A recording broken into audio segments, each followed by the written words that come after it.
if the Book of Mormon were authentic and historically accurate, one would expect that when God told Nephi that the Gentiles would cry, a Bible, we have got a Bible, Nephi would have asked, oh, excuse me, wait a minute, God, what does Bible mean? It's an idea I'm not familiar with. And God would have given him an explanation so that Nephite readers of his record would know what was meant. Let's look at more Greek names in the Book of Mormon. Remember, Joseph Smith specifically said there was no Greek or Latin in the Book of Mormon. Here are a list of some names that are Greek in form.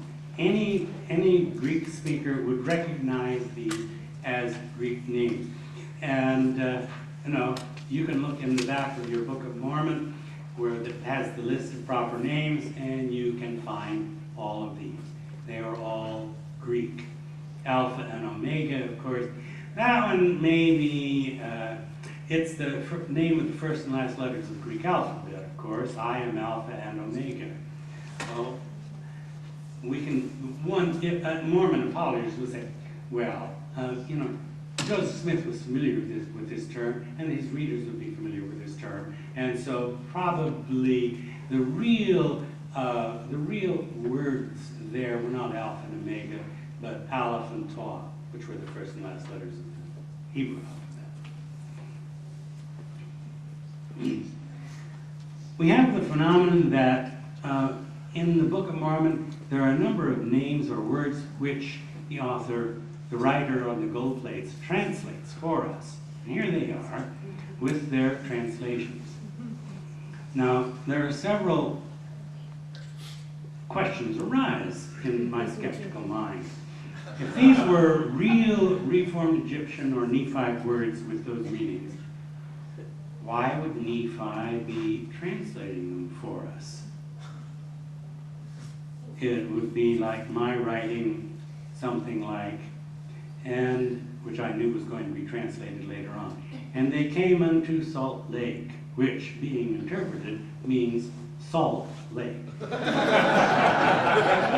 Ariantum is particularly problematical because Nephi says that this is a name given by the Lehites to the Indian Ocean.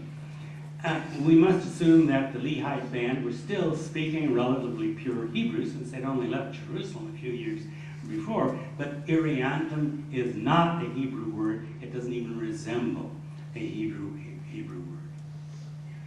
There are a few words that are not translated. They are strange words. Apparently these are Reformed Egyptian words, but they are not translated. Now, why not? One wonders why these weren't saying Neos, which being interpreted means da-da-da-da-da, and name some common vegetable.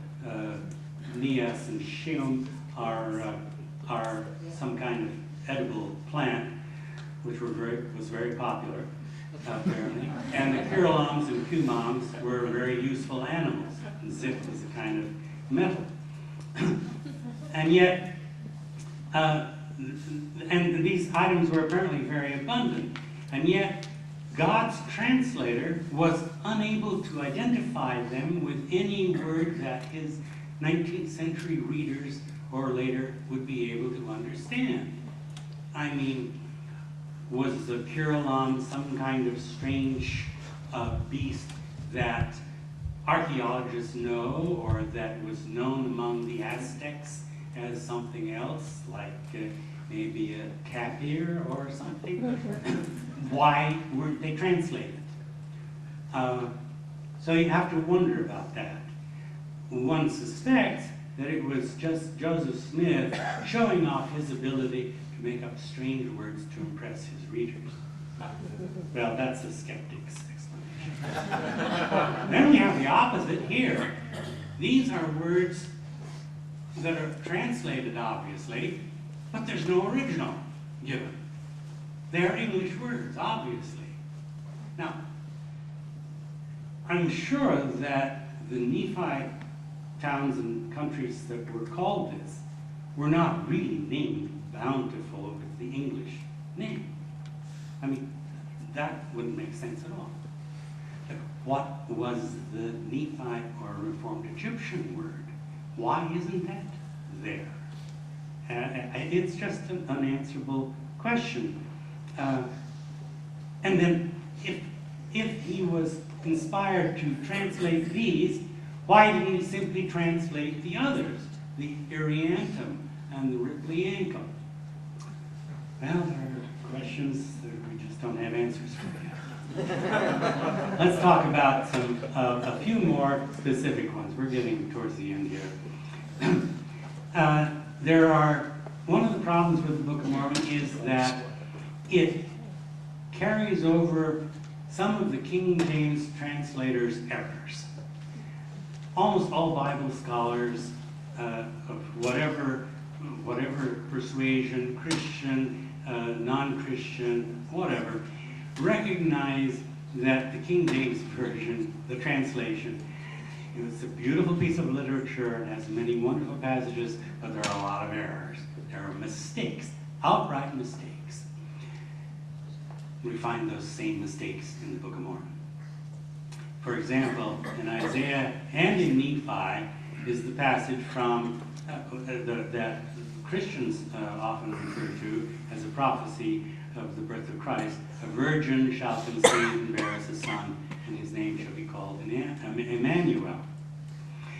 The problem is, by the way, this passage is also referred to in the Gospel of Gospel of Matthew. He cites this passage as evidence for the prophetic birth of Christ. In the Hebrew, in Isaiah, Hebrew has two different words for slightly different concepts. The word Alma means a young woman. Whether she's a virgin or not, she's just a young woman. Whereas, if you want to talk about somebody who's a virgin, you use the term Bethulah. And in Isaiah uses the term Alma. He does not use the term Bethulah. And modern translators of the Old Testament, who are not bound by their Christian theology, translate it that way nowadays. They say, a young woman shall conceive. And of course, if you read it in context, it turns out that in the next few passages, there is the birth of a child by a young woman, and it foretells the outcome of this war. The problem is that in the Septuagint, when the Septuagint was translated, Greek has only one word for both a young woman and a virgin, and that word is Parthenos. The King James translators, in order to make their work a little bit easier, I suspect, relied extensively on the Septuagint to translate their King James Version. And so they were misled by the Greek Parthenos and by Matthew's passage, where he refers to this passage, to translate a virgin. And lo and behold, it also occurs in the Book of Mormon. Didn't have to go through Greek, but, never occurred to me. Maybe Nephi had the Septuagint.